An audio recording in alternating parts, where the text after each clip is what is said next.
and said, "You really thought someone like me would ever date someone like you?" Her friends couldn't stop giggling. I smiled and said, "Good. Then this is the last time you'll have to see me." Later that night, her best friend sent me a message that made my hands freeze.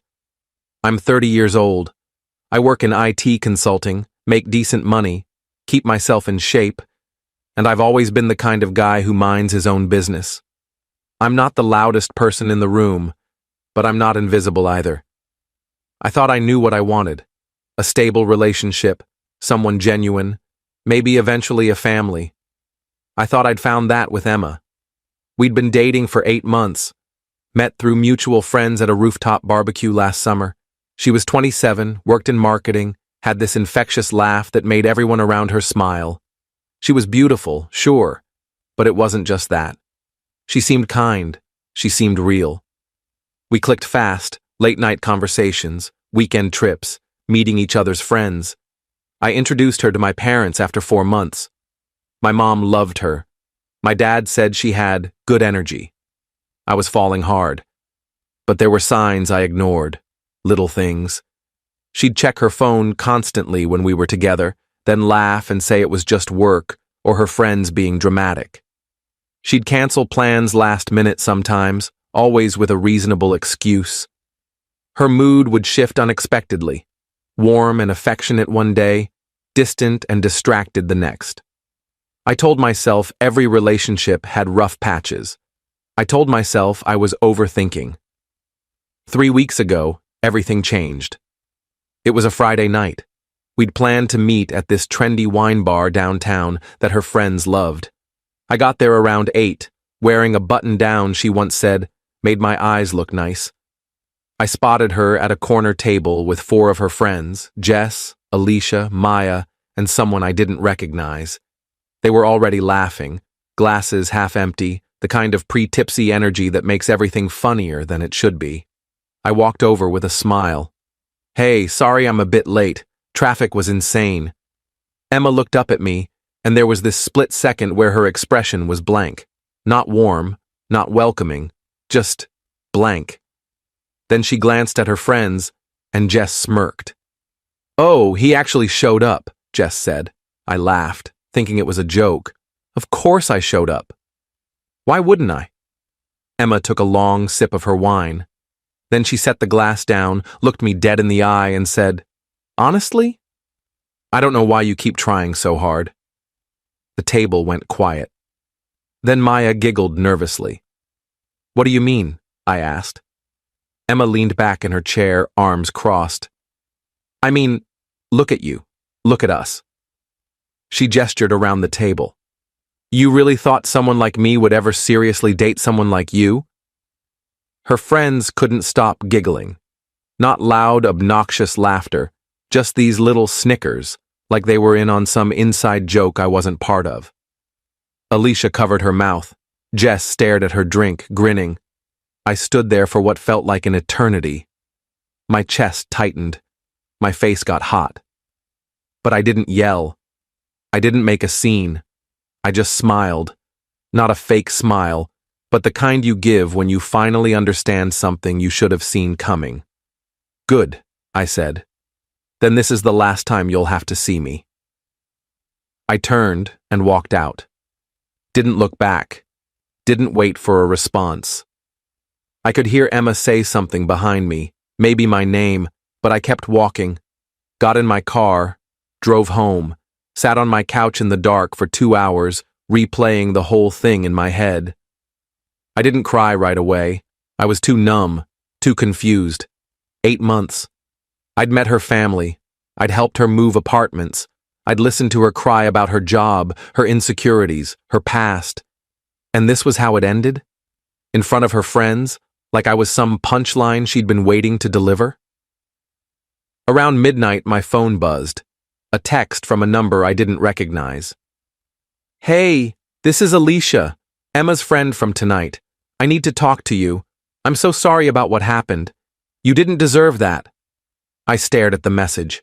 Alicia, Emma's friend, the one who'd been sitting right there. I almost deleted it. Almost blocked the number. but something in the tone felt genuine. I typed back, "Why are you texting me?" 3 dots appeared, then, "Because what she did was wrong. And there's more you should know, not to hurt you more, but because you deserve the truth.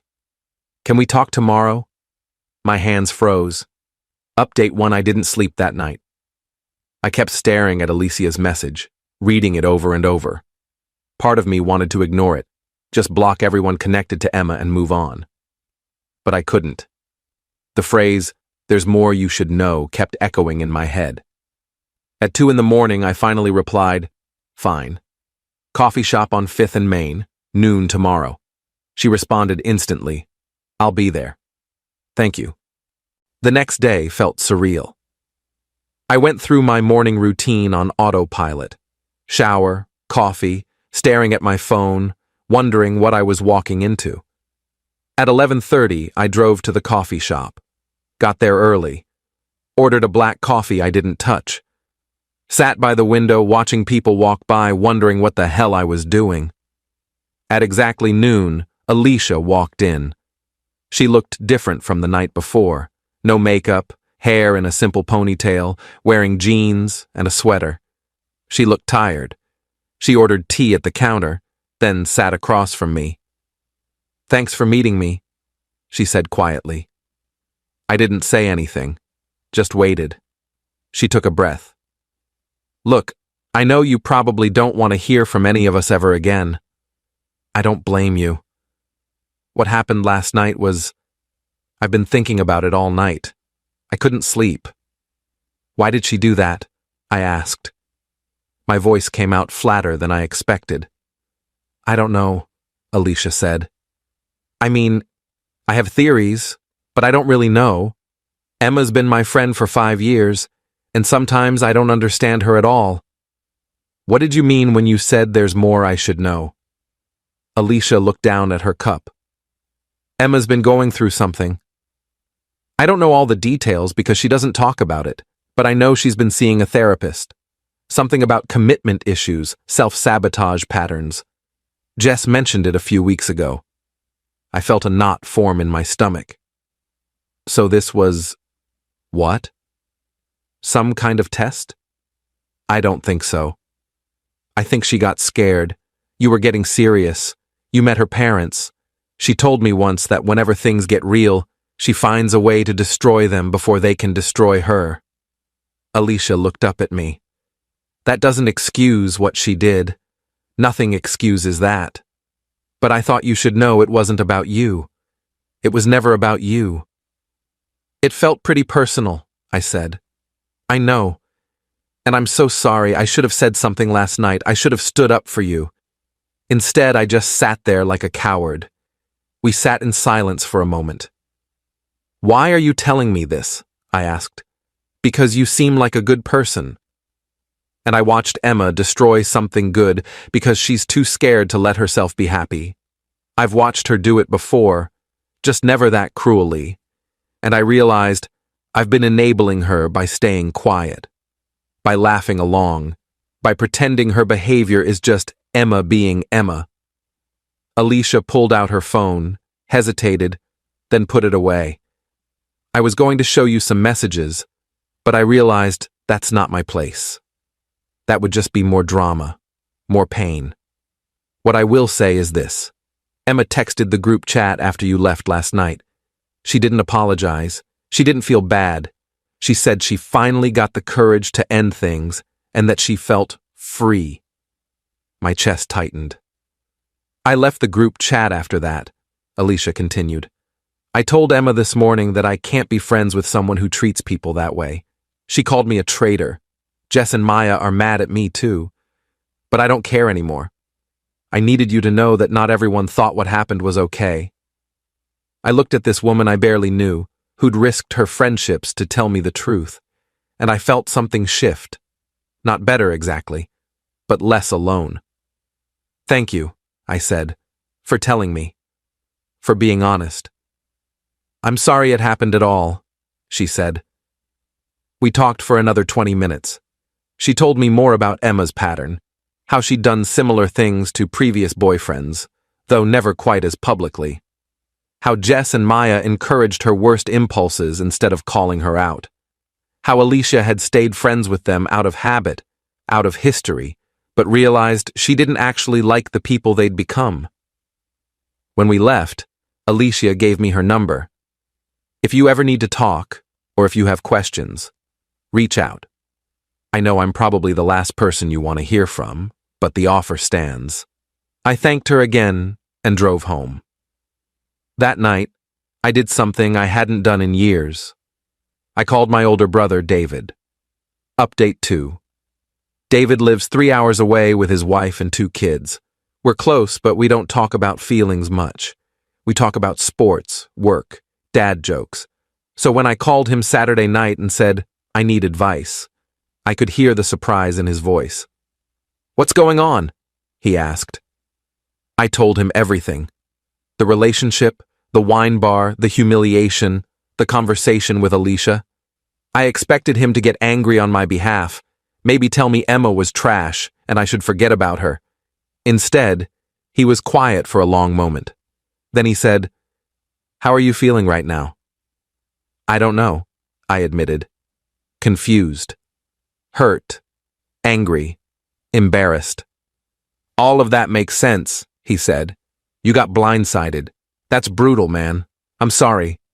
I keep replaying it in my head, I said, trying to figure out what I did wrong. What I missed. You didn't do anything wrong, David said firmly. Someone treating you badly isn't a reflection of your worth. It's a reflection of theirs. Everyone saw it, though. Her friends, other people at the bar. I just stood there like an idiot. You didn't stand there like an idiot. You walked away with dignity. That takes strength. He paused. Look, I've never told you this, but something similar happened to me in college.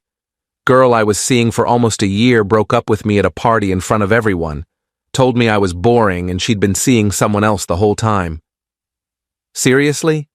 Yeah, I was devastated. Spent weeks wondering what was wrong with me. Stopped going out. My grades tanked. Finally, one of my roommates sat me down and said, You're letting her win twice. She hurt you once. Now you're hurting yourself. I absorbed that. I'm not saying get over it quickly, David continued. You need time to process. But don't let this define you. Don't let her take more from you than she already has. We talked for almost an hour. He told me about how he eventually moved past his own heartbreak, how he met his wife 2 years later, how that college relationship taught him what he didn't want.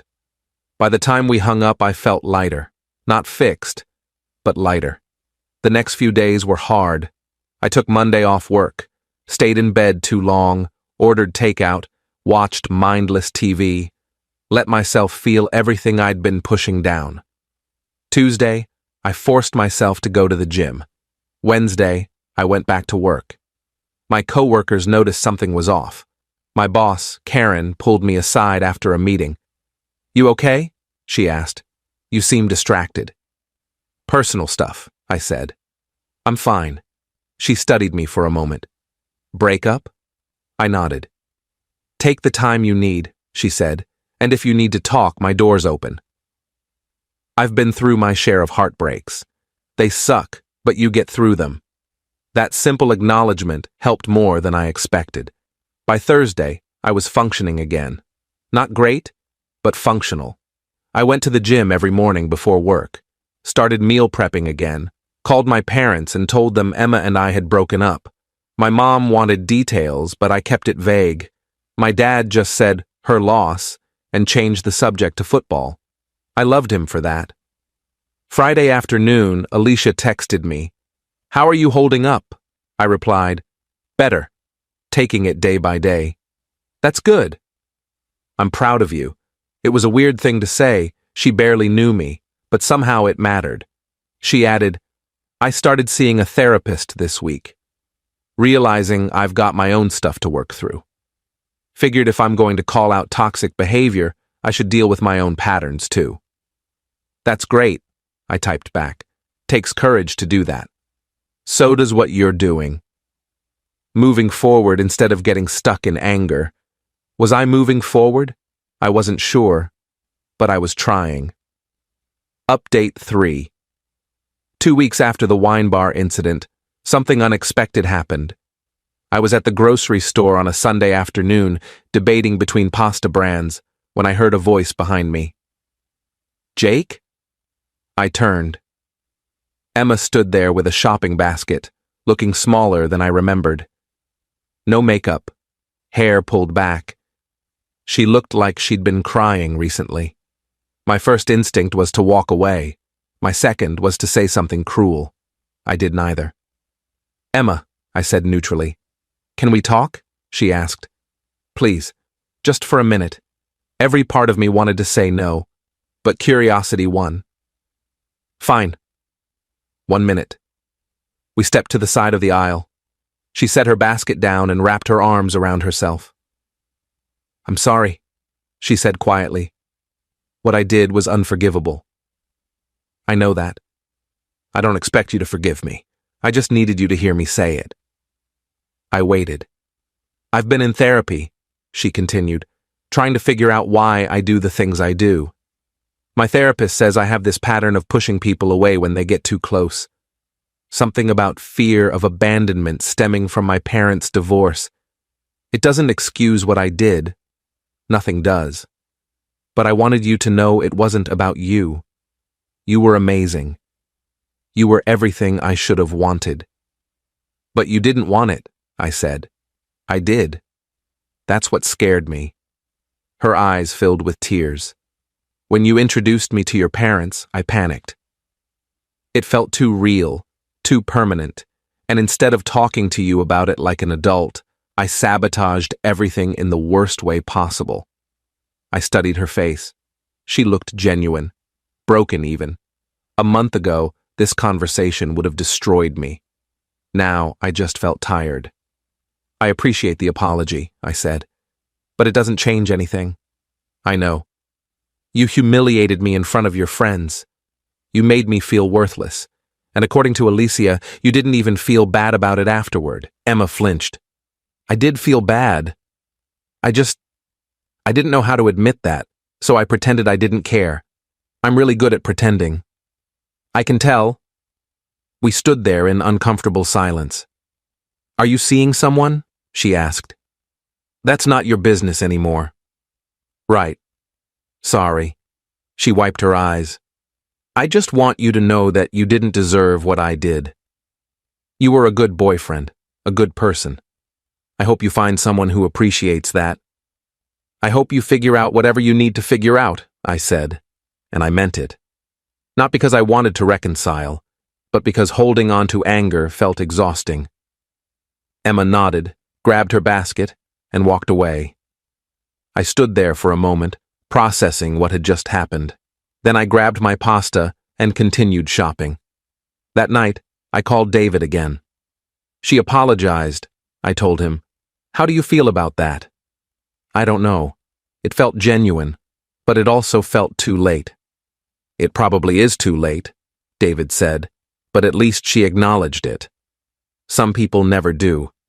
Do you think people can change? Maybe. With real work and real commitment.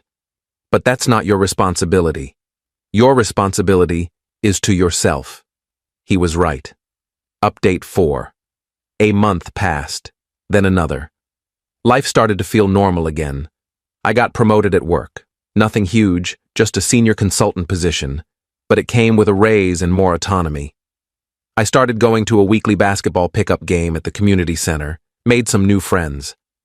One of them, Marcus, worked in construction and had the kind of straightforward personality I'd been craving. No games, no hidden meanings, just honest conversation. I also kept in touch with Alicia. We'd meet for coffee every couple of weeks. She'd update me on her therapy progress. I'd tell her about work and the basketball games. It was nice having a friendship that felt drama-free. One evening in late spring, almost 3 months after everything happened, Alicia and I met at a different coffee shop. She seemed excited about something. "I joined a hiking group," she announced. "Met some really cool people. It's been amazing getting out of my usual circle, meeting people who don't know the old me." "That's great," I said genuinely. "And I've been thinking," she continued. The group is doing a big hike next month up in the mountains. It's a weekend trip, camping, bonfires, the whole thing. You should come. I don't know. Come on. When's the last time you did something completely outside your comfort zone? Plus, there's someone in the group I think you'd get along with. I raised an eyebrow. Are you trying to set me up? Maybe. Her name's Rachel. She's a graphic designer, loves sci-fi movies, has a great sense of humor. No pressure, though. Just come for the hike. If you two click, great. If not, you got a fun weekend out of it. I thought about it. The old me would have said no immediately, would have said I wasn't ready. But something had shifted over the past few months. I'd spent so much time healing, processing, rebuilding. Maybe it was time to actually live again. Okay, I said. I'll come. Alicia grinned. You won't regret it. The hike was incredible. The group was about 12 people, all different ages and backgrounds, all genuinely nice. And Rachel. Alicia was right. We clicked immediately. She was funny and sharp, with this self-deprecating humor that put me at ease. We ended up talking by the campfire until 2 in the morning, discussing everything from our favorite movies to our worst relationship stories. I told her about Emma. Not all the details, just the broad strokes. She listened without judgment. Sounds like you handled it well, she said, walking away with dignity. Doing the work to heal. That takes emotional maturity. I didn't have much choice, I said. You always have a choice. You could have gotten bitter, closed yourself off. Instead, you're here, on a mountain, taking a chance on meeting new people. That's brave. I'd never thought of it that way. We exchanged numbers that weekend, started texting, met for dinner a week later, then another dinner, then a movie. I was careful not to rush things, not to project my past onto this new connection. Rachel was patient, understanding. She'd been through her own heartbreak and knew what it was like to rebuild trust. Final update. It's been almost a year since that night at the wine bar. A year since Emma said those words that felt like they'd define me forever. They don't anymore. I'm still with Rachel. We took things slow, but we're solid. She met my parents last month. My mom loves her. My dad said she has good energy. The same thing he said about Emma, which made me nervous at first. But Rachel is nothing like Emma. She's consistent. She's kind. She communicates. When she's scared or unsure about something, she tells me instead of sabotaging everything. I saw Emma one more time, about 2 months ago. I was at a coffee shop with Rachel, and Emma walked in with someone, a guy I didn't recognize. We made eye contact.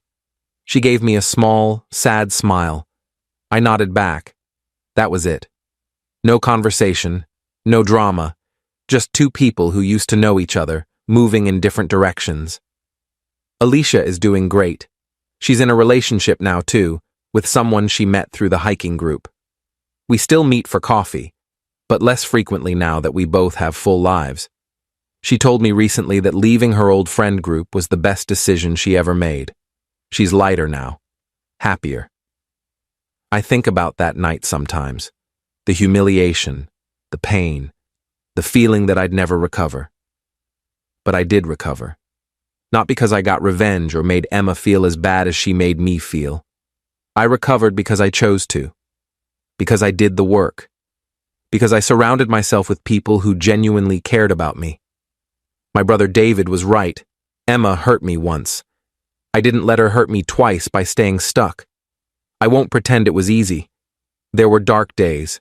Days I didn't want to get out of bed. Days I questioned everything about myself.